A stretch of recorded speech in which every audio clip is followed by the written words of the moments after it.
wai baka da labarin Ganduje ya ruhe wa Rara gidansa da yake zaune?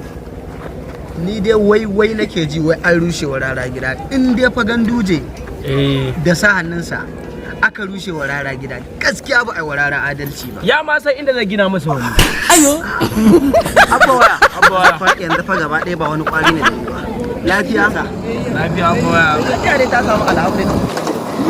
Ka san kun san kwanakin baya da kuka same ni din nan fa, gudawar nan fa yadda ta sa fa an kwanta sai an tayar. Kai dan Allah baran fada gaskiya a gaishe sauki ya samu. Da ina gaya muku, da ina yin tusa a rana, nakan yi tusa kamar sau 70 zuwa sau 80. Kai ka ce modari. Kwata tusar da nake yi ba ta wuce irin 25 zuwa 30. Iye, a haka sauki yake.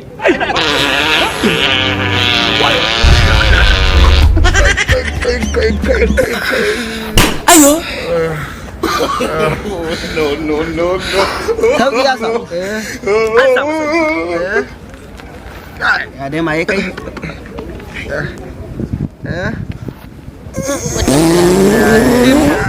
Ayo.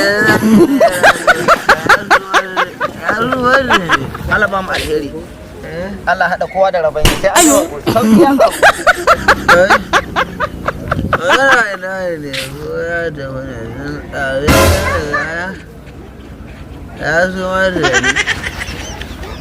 Abokina, inna lillahi. Abokina, inna lillahi. Ya sumar da hi wallahi. Inna